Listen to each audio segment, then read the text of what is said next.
Hello, everybody, and welcome to the Veil and the Thread podcast. We are mother and daughter team. I'm Sarah, the daughter.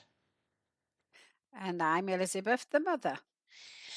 Okay, so last time we kind of had a whole podcast on tarot, and we were talking about because that's kind of what I'm into most. So we had a bit of a deep dive into tarot, and one of the things that came up in that subject was symbology.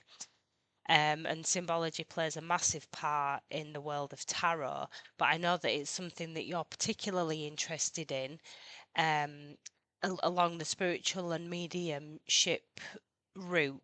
And symbology is actually really important when you're communicating with spirit, isn't it? Which we'll kind of discover Mm, later in the mm, yeah, conversation. So, yeah.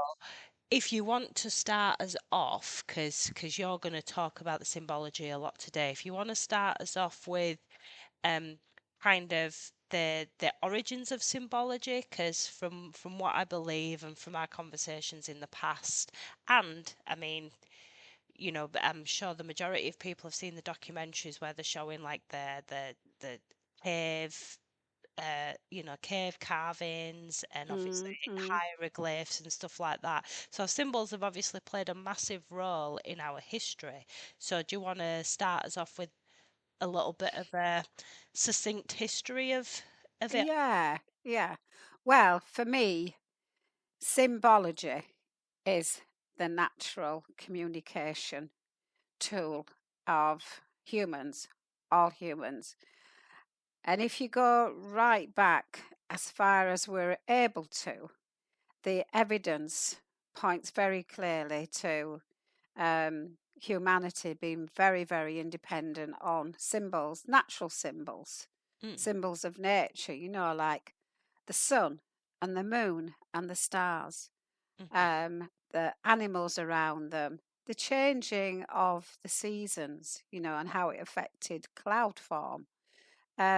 Before we had language, or what we know as language, humans were very much being guided for survival, not just everyday living, but their actual survival by reading the symbols around them, Okay. you know. So, and interestingly, although most of those symbols were around survival, and for example, making shapes in rocks or on the earth about, say, hunting grounds, where there's good hunting grounds or even where there's danger.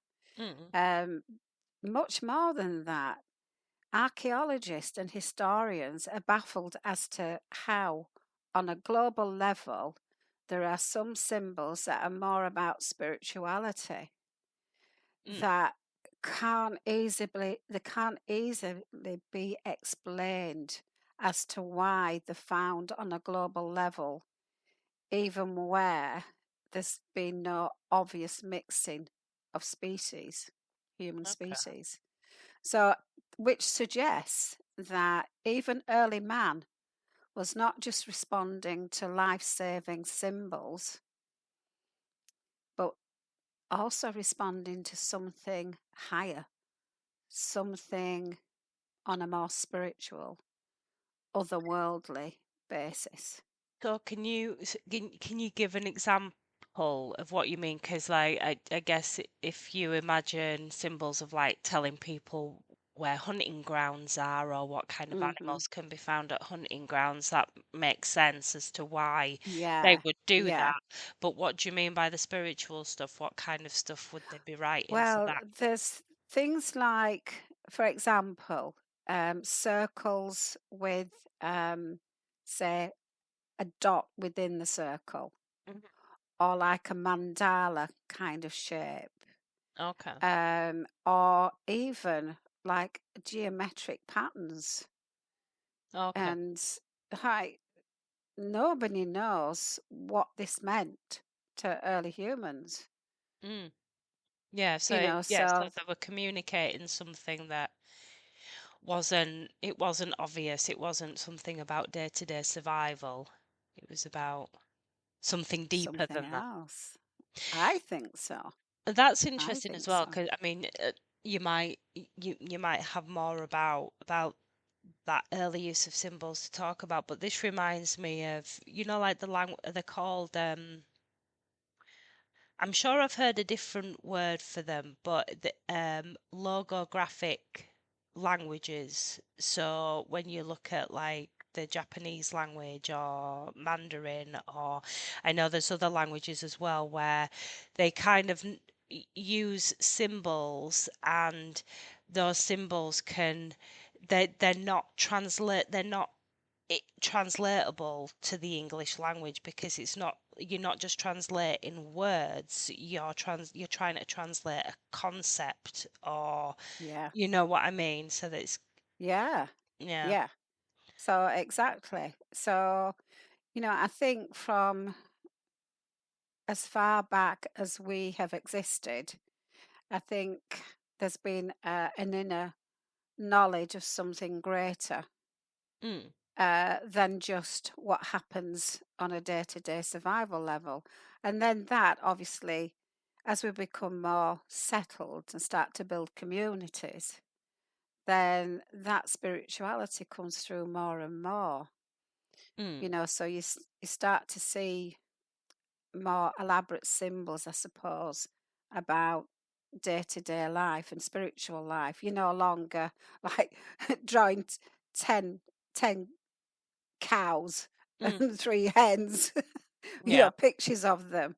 You're you're doing much more. You're looking at stuff like um, the cross, and further on, things like the ankh Mm, and other spiritual symbols that are clear. That's clearly what they are. They're nothing to do with living, yeah, you yeah, it's know. about some deeper spiritual meaning, or yeah, and some esoteric understanding of things. Yeah. And I think, a lot of it is because as human beings, we are hardwired to respond to symbols, apparently. This has Hmm. been shown through various studies. We are hardwired to respond to symbols as well as sounds, listening for familiar sounds in a very noisy environment.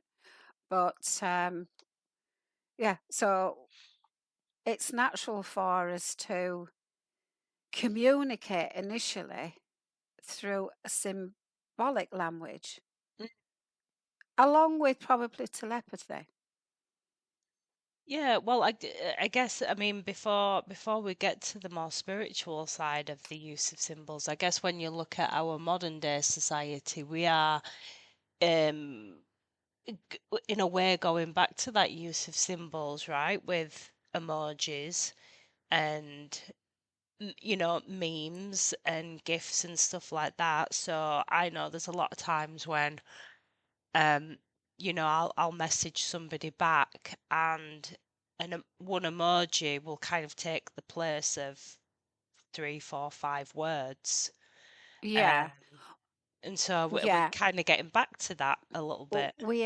we are, but even before then, if you look at history, if you look, go back to early civilization and how many societies worked with symbols, and Mm, there's those symbols started to expand as the community started to develop, say, religious ideology, then mm, those symbols almost were halved off towards the priestly caste, so there were certain symbols that the priestly caste would use to our benefit or not. mhm, Then there were other symbols that would be geared more towards the politics and the economics of society, mm, you know. And so the language of symbology started to be divided according to what it was needed for. But then over time, and as societies become larger, then you will you're moving then towards more of an alphabet, I suppose. But even before the alphabet, if you look at you know some of the great civilizations, their language was all in like hieroglyphs and, you know, So question then, do you think that the move away from symbols to alphabets or individual communication systems, depending on what country you're in or, what mm, community you're in, do you think that part of moving away from that might have been with division in mind? Because if yeah, if you have a system of symbols across the world, those symbols are much, if for example, if I send an emoji to somebody and it's a laughing emoji with tears coming out of their eyes, that is understandable probably by the majority of the world, that yeah, symbol means I find that very funny. yeah, Um, so that's a way that we can all communicate with a common language. So do you think part of the plan of moving away from that was with division in mind? And do you think that we're actually now going full circle with the use of emojis and stuff like that to come back to a place where we're finding a common language that we can all contribute and understand to, contribute to and understand. yeah, definitely. And it's like it's human nature doing what it's designed to do, Mm, to focus on what's missing from language now, because most language, particularly for your generation and other generations coming up, is mostly in text, isn't it? To be fair, mm, text seems to come first before the spoken language. But then over time, it's become clear to human beings that, well, this is not enough. There's mm. something missing from text, Yeah, yeah. and that's texture, if you like, so Yeah, well, I you guess can, I guess that fits into what I was saying about like the logographic languages, where I find it interesting that there's languages that they can have a word or a symbol that, like I said, it describes a feeling or a situation, or it just describes something much bigger than you can explain with words. um yeah. I find that quite fascinating. Yeah, it is. And it's, although obviously the emojis and GIFs and all that kind of, Mm, it came out through commercial means, it's obviously a mm, way of making money, but it was cleverly designed and orchestrated, knowing that it fits in with what humans need and want. mm. And in a way, it's handing back power to the ordinary people. Yeah. For example, over time, like going back to what we were saying earlier, that um, those in power divided up the language of symbology to be, it's either political, or it's the language of economics, or it's a language of religion, Mm, um, or agriculture. So everything was slowly being taken away from the, the hands of normal people, mm. apart from the basic language of communication.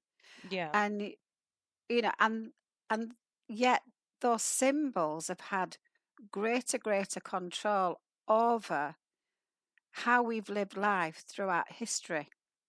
Because Mm, when you think, if you look back to, I don't know, the days of um, the the early church, mhm, Christianity, and the symbology there, the stained glass windows, the cross, Mother Mary, um, the figure of Jesus, yeah. and then the more physical symbols of the rostrum in the Mhm, church and the distance away from the priest or the vicar or whoever to where you are. So there's all that symbology around what was once spiritual life, which is now become religious life. And so in that, the control within religious life. So do you think then, because we've spoken a lot before about like the Sumerian texts and Mm, very ancient texts when it links into stuff like prayer, manifestation, um, using language to try and create. And we've spoken about this before, where people say, well, why does prayer work? And obviously there's intention and and desire, but also we've spoken before about the power of words that are repeated over and over again. So if you yeah, have something like, say, the Lord's Prayer, that it generally it might have very slight amendments, but the prayer is going to be said in a very similar way by millions of people, you know, however many yeah, times a day. And so that energy gets put into those words, which then has the potential to make them more powerful. So I guess with symbology, even more so, 'cause it just reminded me yep, when you were talking about Christianity, obviously this, one of the most important symbols to the Christian community is the cross. And so yeah. how much power must that symbol carry, because of the collective faith and the collective energy that is put into that symbol on a daily basis? Do you think that symbols carry more potential to carry that energy than ordinary words do? Absolutely. Absolutely, I do. And it's true for all the other faiths as well, Mm, along with Christianity. Um, Even, like with the Hindu faith, where there are many gods. mm, But those gods are all about your intention and what you want to work on and what you feel an affinity towards. So you choose a particular god that you feel you can identify with. But then over time, there's great power in that relationship that you have with that deity, mm, without taking away from the fact that um, we're essentially talking about a universal energy. Because of your belief in that deity, it will hold immense power for you. mm, And if many thousands or millions of people are all worshipping that same deity, for example, Ganesh in Hinduism is one of my favorites. So the energy of Ganesh must be extremely powerful, not just for mm. me, but for everybody else who follows, that deity. So yeah, And symbology extremely powerful. how do you think it works then on something that is not necessarily tied to anything religious or spiritual? I'm thinking of right now, like flags in particular. So, for example, the Canadian flag, um, the symbol being the maple leaf, and the maple leaf is very identifiable as, as a Canadian um, icon, a Canadian logo. So, what do you feel as though the power behind that is? Do you think that the maple leaf being the symbol for Canada holds any power? Do you know what I mean? It's like Yeah, how. I do. I do.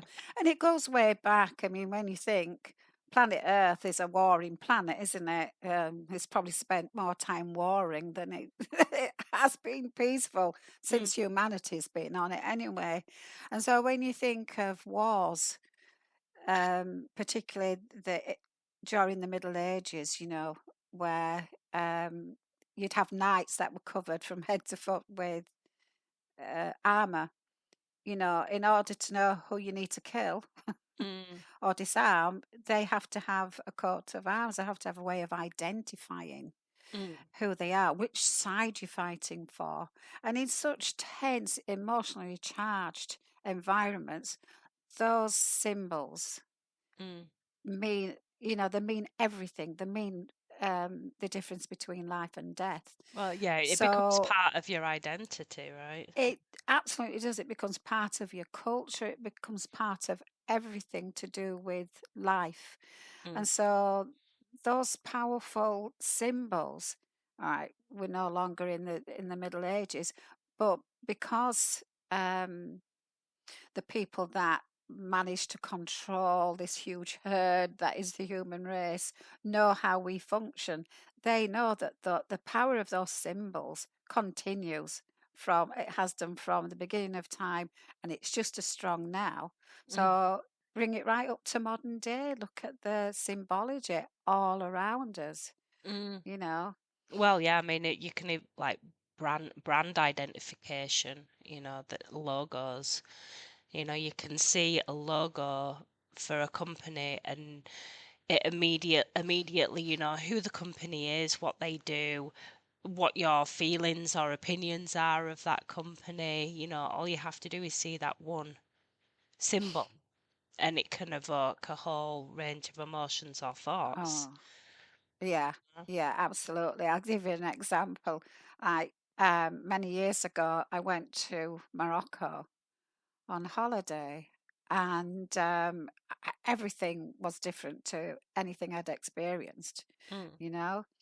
And I remember walking around and just taking in all the senses and the smells and all the cultural differences and just loving it all. mm, But then I can't remember where it was. I want to say something like a McDonald's or something yeah. that is clearly identified with the Western world. And I saw it, and it were like this calm, this feeling of calm came over me. Oh, Like, really? okay, so if you can't find anything that you'd like to eat today, Mm. at least you know you can go to that place. And you know what's going to be in there, and there's a real sense of comfort just Yeah, seeing it's that that logo. familiarity. Yeah. Yeah, yeah. But And I thought, oh, that's weird. But you know what's interesting about that? How the same symbol can evoke two very different reactions because you had that reaction, which I understand when you're somewhere, and everything's different. It can be that symbol of, oh, at least I know I'm going to be able to get fries at the very least, something like that. But for me, like I used to like going to Bruges a lot, and for Mm, anybody that's been mm, to Bruges, they'll know how pretty it is, and it's very similar to York, where it's like this medieval town, and it's so beautiful and in many ways, unspoiled. And I know for a long time, I think there were rules against certain organisations being allowed to build within the old historic centre. And I guess at some point they relaxed those rules because one year I went and there was a McDonald's. And mm. I was like, oh my God, this is just the beginning of the downfall. Because it was, Sacrilege. yeah, because it was like it's such a beautiful historic place that that you could go there and find, you know, authentic, local, smaller organizations. They kept all the big conglomerates out. And then I Uh-huh. saw the golden arches and I was like, ah, they've fallen, you know? And now I'm not saying that I don't also go to those places that anyone go, oh, at least there's a McDonald's. I know that I'm not too far from, civilization is always Yeah, our joke, right? But yeah, but it can also just evoke the complete opposite reaction as well, depending on the setting yeah. and depending on where you are. Yeah, definitely. It just shows, doesn't it, how powerful though these symbols are. Because I know what you mean. I saw the same thing in Bruges, and my heart sank, and I Yeah. thought, oh no, does this mean this beautiful place is going to be spoilt, Yeah.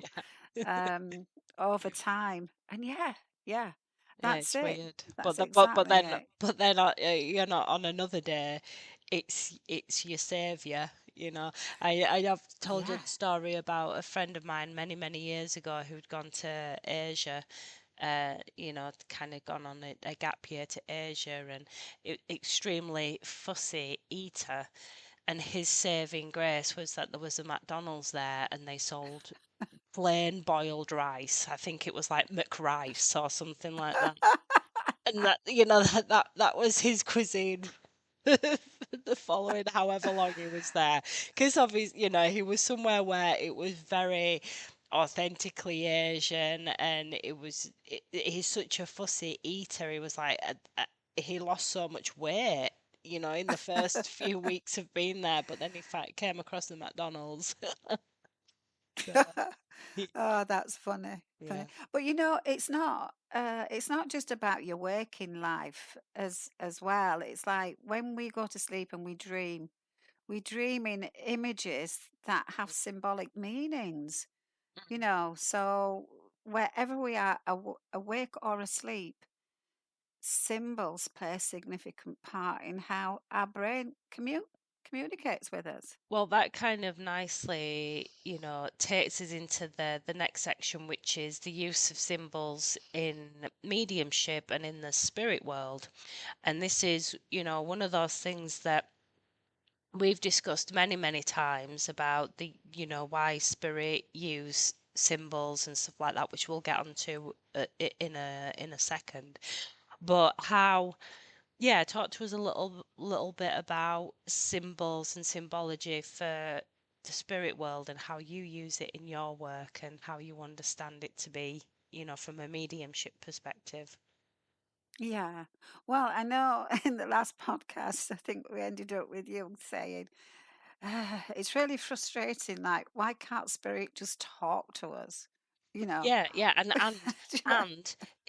full disclosure, I'm not sure that in this conversation you're gonna convince me to change my mind on my perspective on this, but I know. we'll see what you're I gonna know. say.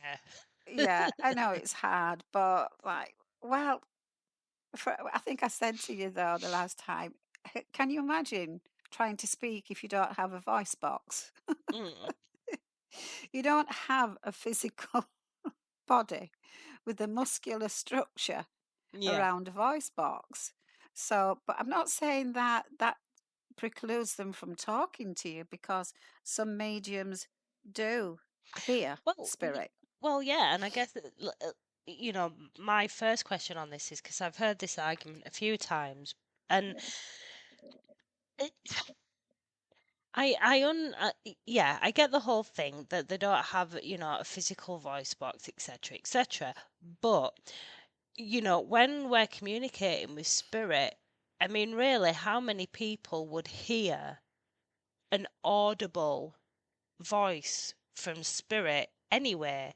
Would we not be and I know people work differently depending on whether they're clairvoyant, clairsentient, etc., etc.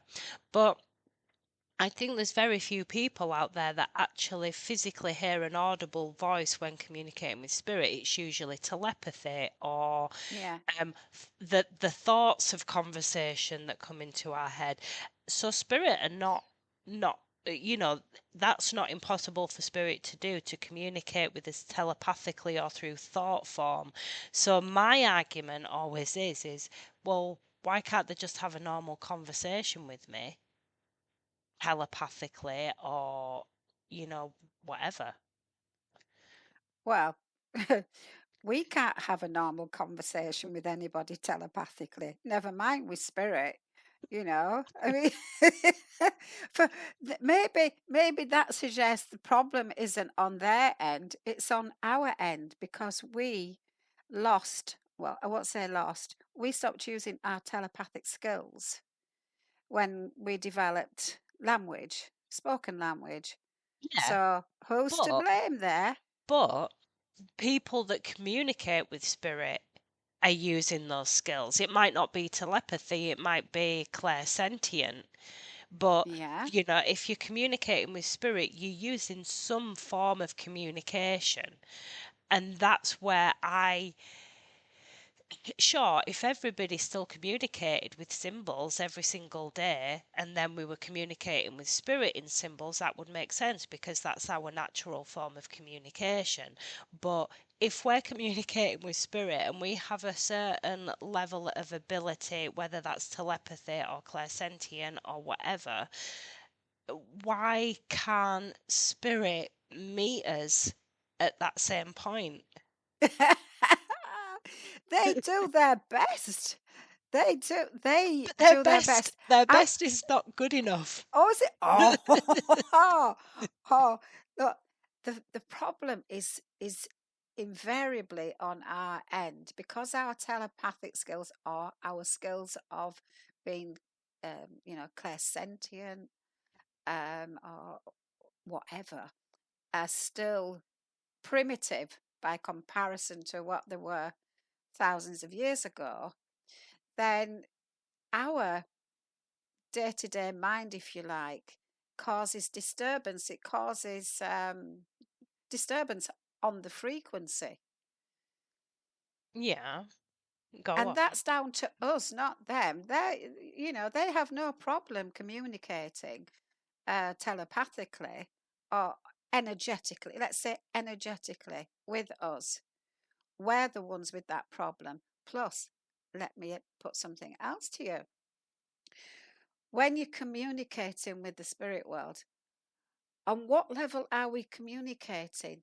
On what dimension are we communicating with Mm, your Auntie Flo, who's passed away mm. and is barely, you know, functioning in this amazing new world where she's having to get to grips with the fact that, she doesn't have to walk anywhere. She can just do it by thought form, you know, um, and it's a completely different world to the one that she's left. And then we're expecting her to be able to communicate energetically on a pretty high level. Well, most people don't do that. But the, Most people would need a guide in order to do that. but then this is my argument, right? Because you say, oh, we're expecting her to communicate on a high level. Well, are we? Are we not just expecting her to communicate on the level that she communicated for 80 years on the earth plane? Which, if you're an English speaker, the English language is probably still the easiest way for you to communicate with anybody. And so if if we're working as mediums and we're skilled enough to be able to receive messages from spirit in any form, whether it's words or symbols or pictures or whatever, then do we not have the skill to just be able to listen to the English words that are coming through? Well, oh, I this have a it's real like, mental block with this yeah, I because get it. I get it. I understand. I understand. But this is how I liken it, right?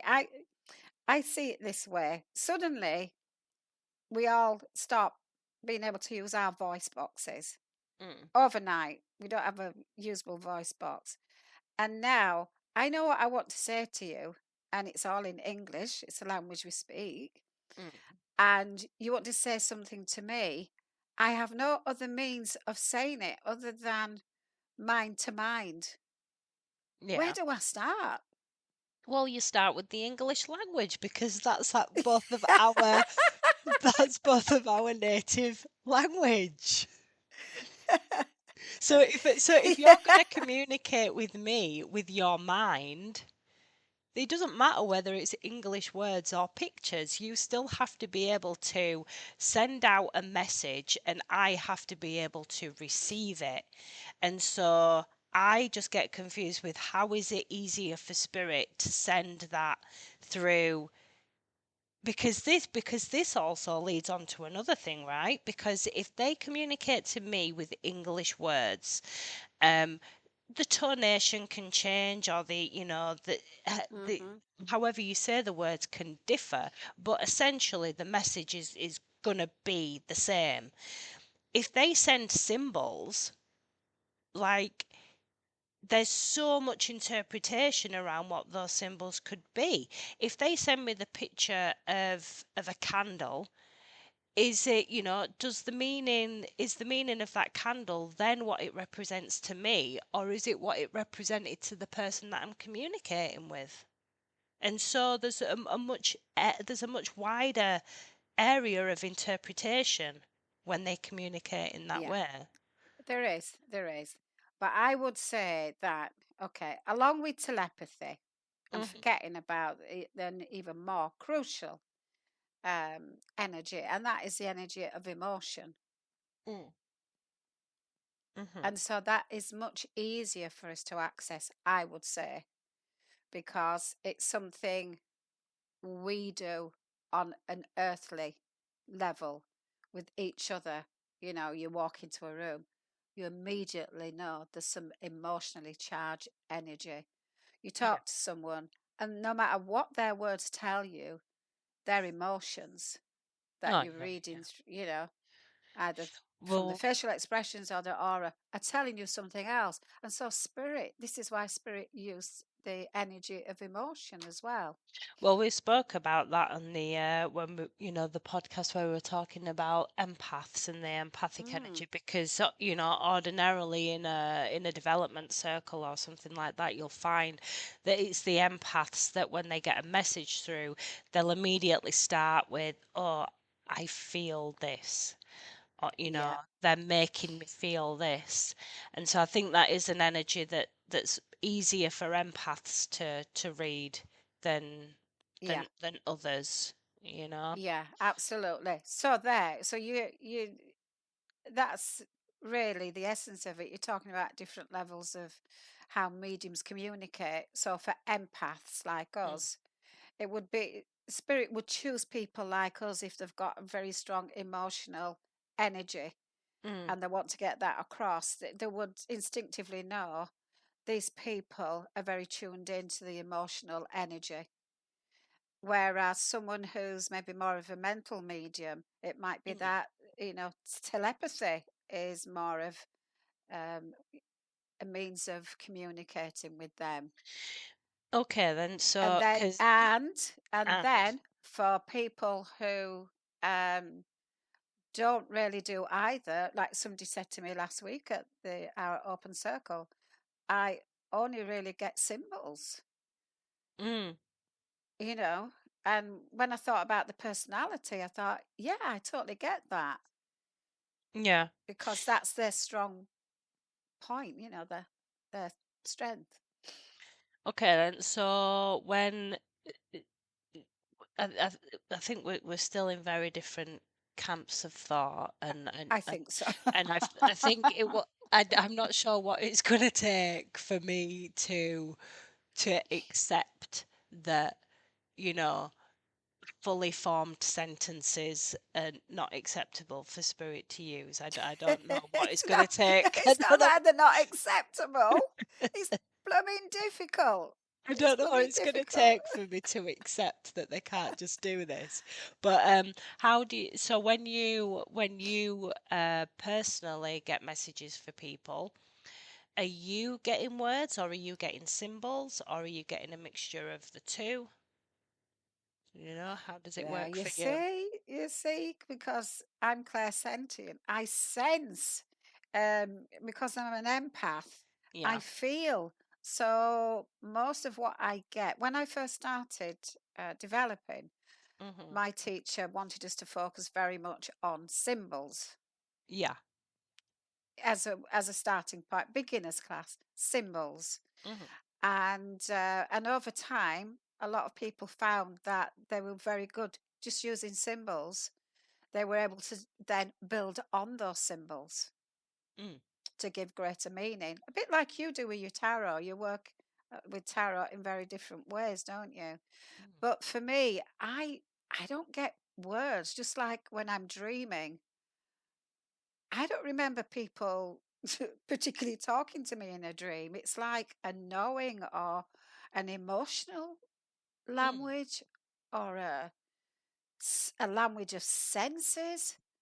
Yeah. Or, you know, when you dream, do you actually hear people talking to you in your dreams? Or do you see their mouth move? Weird Um, question, eh? yeah, it's one of those things it's hard to think about, isn't it, when you when you're not Yeah. actually in the middle of it. But as far as I can remember when I dream, it's literally just like living life, but I'm just in a different place. So people, I have normal conversations with people, they have conversations with me. I see them, it's like, it's literally like, because you know that I have this thing where I find it very difficult to do the lucid dreaming. Like, I Hmm. know Hmm. people in my life that have said, oh yeah, I can be in a dream and know that I'm dreaming and say, Yeah. oh, I'm dreaming, I can change my dream world. I think that's happened to me once, maybe twice, absolute maximum in my life. Right. So when I'm Mm. dreaming, I have no awareness that I'm dreaming. I'm just living a different life until I wake up. So everything in my dream world is though I'm living it like I would, I Yeah. could be sat there typing on my laptop, having a conversation with somebody, and I think it's real life. But I just kind of assumed that that's what everybody has when they dream. All right. Now that's interesting because I'm just wondering. I read something the other day about dreaming and how people who are gamers, Oh, yeah, yeah. and if they play a lot of the games, like, I don't know, name some war game, some game where Yeah, you're a like sniper. yeah, Battlefield, Call of Duty, stuff Right. like that. Yeah. Okay. And that they often dream and their dreams are like a dystopian world Mm. Yeah, I could see that, because but because that it's your yeah. external influences, isn't it? Now, and I know you're a gamer as well, one of your many skills. So, is your subconscious being trained by you into being able to dream in a totally different way to the way I dream? Possibly. I mean, to be honest, I don't game enough nowadays, and certainly not in kind of battling games enough to say that they influence my dream world. And I mean, I've always been around computers my whole life, but thinking back to when I was a kid, I've always dreamt this way. Right. Like my dream world has always been the same. It's always been just like normal life. But I guess when you think back to it, there's a fuzziness about the world. There's something about the world that's not quite as crisp and clear as Yeah. the reality that I'm living in right now. But it's just like living normal life. For me, it's usually somewhere that I don't want to be.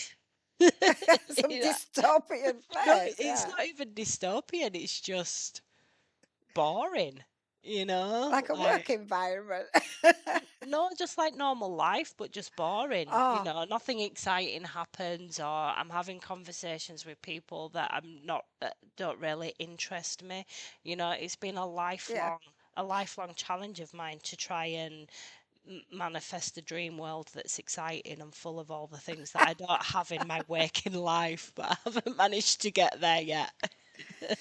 Oh, that's funny. And maybe because you dream and communicate with people in your dream that do converse with you, Mm. you find it harder to appreciate that in the spirit world. It ain't that easy.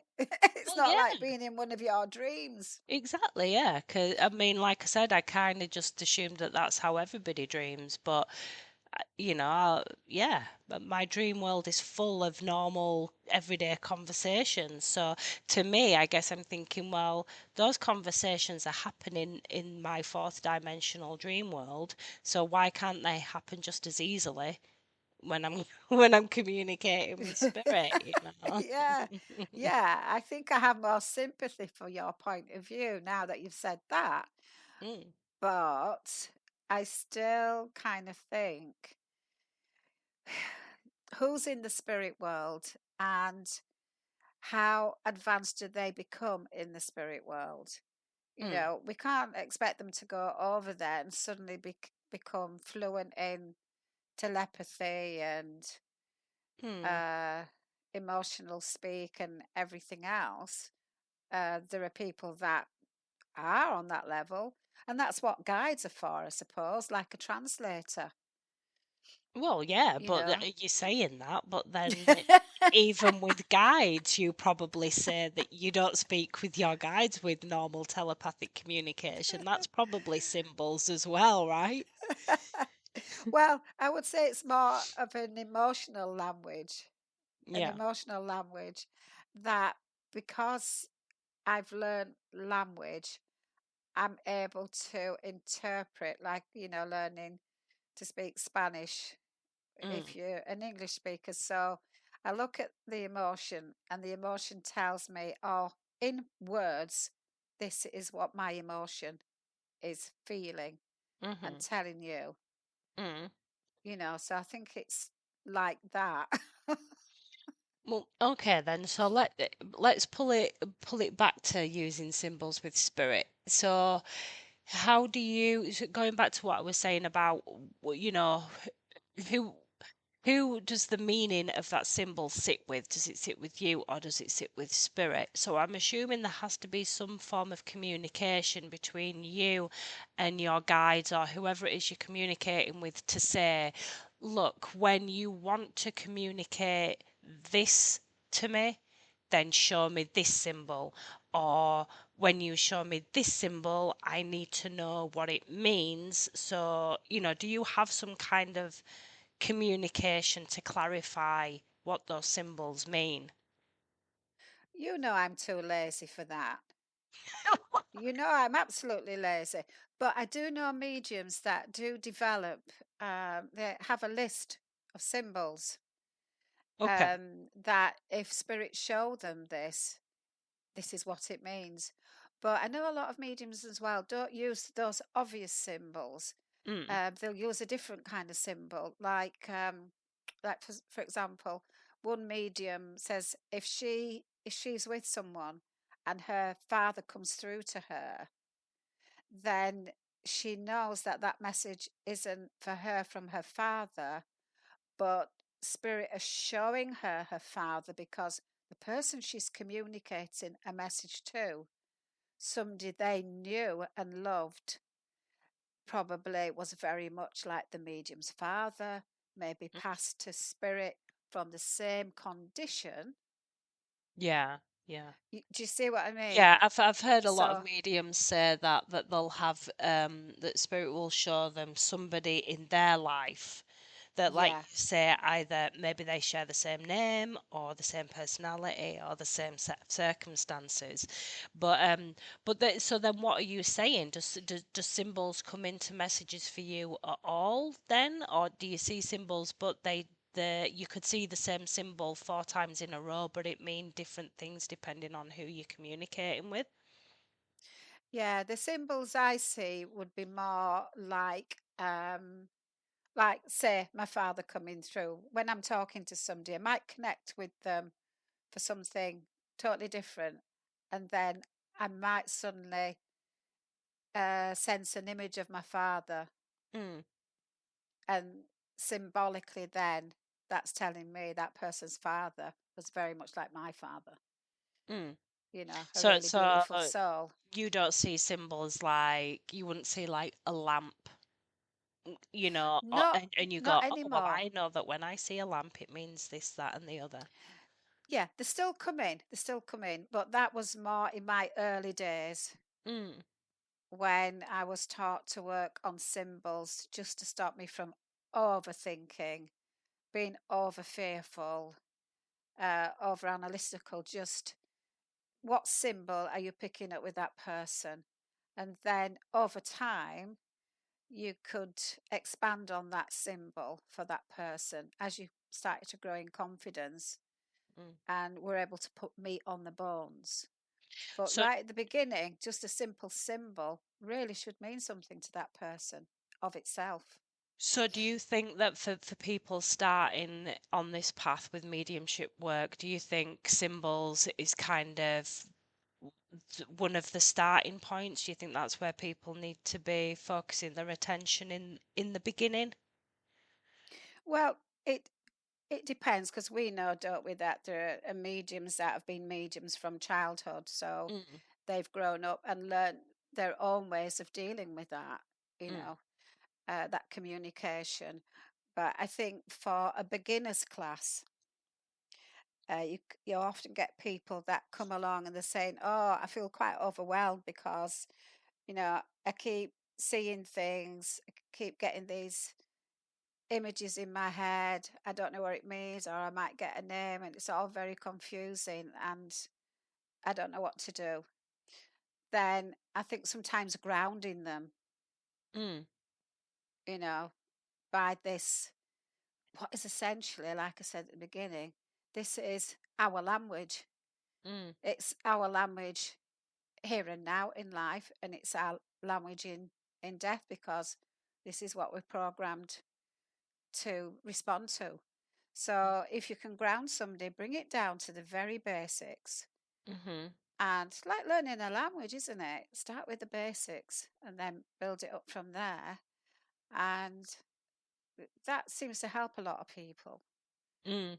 Yeah, but yeah, spending a little bit of time, eh, you know, kind of in the silence and communicating with spirit to decipher exactly what those symbols mean, because like you were saying, Mm, some people might not use them at all, or they might develop to a point where they feel they don't need to use them. But I know there's a lot of mediums that um are experienced mediums that do still very much use symbols, but they've said, there was a point where they would have to sit down with spirit and say, look, you keep showing me this, yeah, and I can't quite figure out what it is you're trying to get at. So they had to have that kind of communication to say, please show me exactly what this means, or the other way around, saying, if you want to tell me this about somebody, show me this symbol. yeah, yeah, You know. yeah. So that's it. Yeah, mediums who develop their own personal list of symbols over Mm, time, that they then come to realize, oh yeah, someone's come through. I know this means this for this person.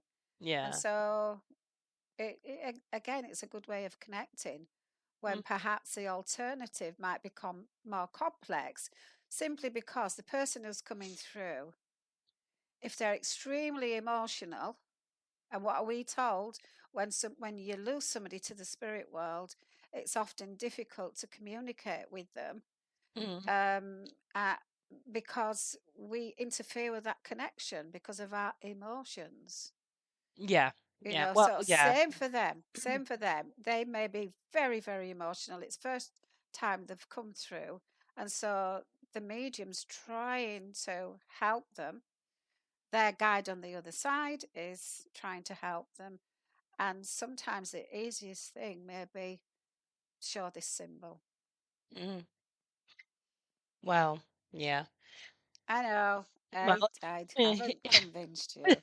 I know. Well, I I know. mean, we only have a few minutes left, but I will say it is one of those areas for me that's still extremely frustrating, and I can appreciate that maybe people expect too much of spirit, because I think people expect, oh, you pass over and then you're in this place and you all of a sudden remember what life's about, and you remember all of your innate abilities, and you almost become this this superhero character. I think sometimes people think that about spirit, and I think we have to manage our expectation, and understand that they actually are still limited in a lot of ways, and are similar to us, that they're still learning and still developing skills in a lot of ways. So I think, I have to try and keep that in mind, but I don't know. Yeah. I still feel as though sometimes we have a tendency to overcomplicate this stuff in a way, and I Yeah. think as we develop over the years, that I think we all feel the energy of moving into a different world, and moving into a world where we are a lot more aware of energy and different ways to communicate. And yeah, I think we're on the path to those skills being developing in a much stronger, deeper way. But I, you know, I still have a certain level of frustration. I still want to say, come on, spirit, step it up. Yeah. At the same time, spirit are probably saying to us, step it up yourself, Yeah. you know? Yeah, exactly. Because, yeah, yeah. So I think maybe, for us, I mean, like we said before, I think the biggest challenge on our side is just having a clear channel to allow that information to come through without our ego or without our mind or our doubt getting in the way. I think that's the biggest challenge for us, to just allow whatever needs to come through without any judgment or interference, yes. which is a difficult thing to do. And then, in my opinion, spirit need to work on developing their communication, their Yeah, communication well, what's that skills. saying? So above, so below. So maybe if we get our act together and start practicing more of our abilities Yeah, beyond the spoken word, there might be a sea change up there as well. Well, not up there because they're not up there, are they? They're just no, like next to us, So we can't ask of spirit what we won't do ourselves or struggle with ourselves. yeah, So yeah, I guess so.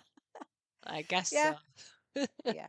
So I think we'll have to agree that um, I haven't convinced you. It's one of those conversations we always come back to it every so often, and I think it's just different, different expectations. But I think, as you said, that how do we know that spirit are not saying, well, you need to, when you do the work to get to this point, we'll we'll do the work to get to this point, and we'll meet Yeah, somewhere in the middle, yeah, but yeah, exactly. Because slackers, they're calling us a set of slackers. yeah.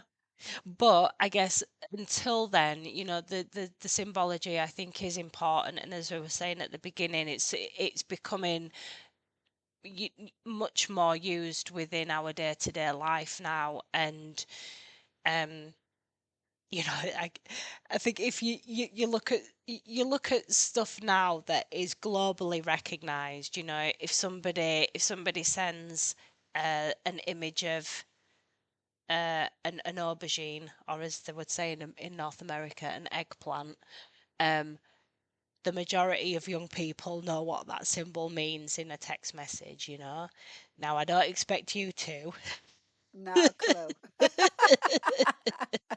but people listening to this will most likely know that when you see that an aubergine icon on a text message, it means a certain thing. And Okay. it's funny that we're at that point now in society where you can see that, and depending on the context that it's used, it can be an entire joke within itself, just from one picture.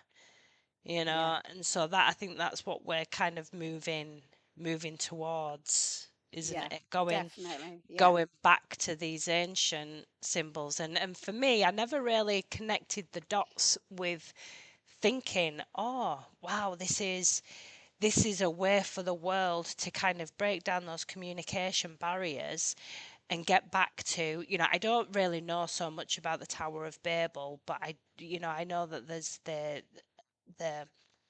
uh, old tales of when the Tower of Babel was in place, people were able to communicate with like a common form of communication. And part of the destruction of the Tower of Babel was to create that division between cultures, between countries, between communities, because you have different languages and you've got yeah, separation within yeah, society, right? So it's almost like we're slowly coming back to the days now of, Tower of Babel, where we have a common language, which only helps to, the cohesiveness of society, which is interesting. yeah, exactly. And let's hope the powers that be don't do a Tower of Babel on us and think, right, we can't have this. These humans all over the globe are all having a laugh at the same time at the same emoji because they Yeah. get it. You Yeah. know, we've got to stop this. Let's Well, outlaw the emojis. they can try, yeah, but I think I think we're already at a point where the scales are tipped. So I think they can try, but I don't think they'll get very far. But Yeah, yeah, I know that was an yeah. interesting conversation today about symbols, and we're both still in very different camps on our our level of disappointment with spirit. No, Oh, I'm how only dare joking. you! I'm only joking. But yeah, But definitely food for thought. So yeah, but yeah. just can I just say as well that if we really take on board that symbolism is such a huge part of the way we communicate or the way the world communicates with us, then it it begs the question, should we be more discerning about the symbols that we allow into our lives, Mm, including the subliminal ones, which are everywhere, you know, as a form of control? mm, And, we need to wise up to that this is our natural language. mm, It can be used for good or ill. Let's yeah. make sure that it's used only for good. Yeah, I like that. Well, I think that's something that we can both agree on. So that's Hey! a good place to end. So yeah, Yeah. so thank you as always for the conversation. Hopefully our listeners found it interesting, and as we always say, there's going to be stuff that resonates with you and stuff that doesn't. So take what resonates and leave the rest. And yeah, thank you for sharing this time with us both today. And we will be back soon with I don't think we've decided on what the topic's going to be next, but I'm sure it'll be just as interesting as the rest. Uh, Yeah, I've got an idea. It's a Oh, big one. oh, we're All we're right. we're in trouble. Okay, we'll Yeah. leave it there then. Okay, guys. Well, we'll love you and leave you. I hope you have a fantastic week ahead, and thank you for sharing this time with us. And speak soon. Bye. Yeah. Bye for now. Bye.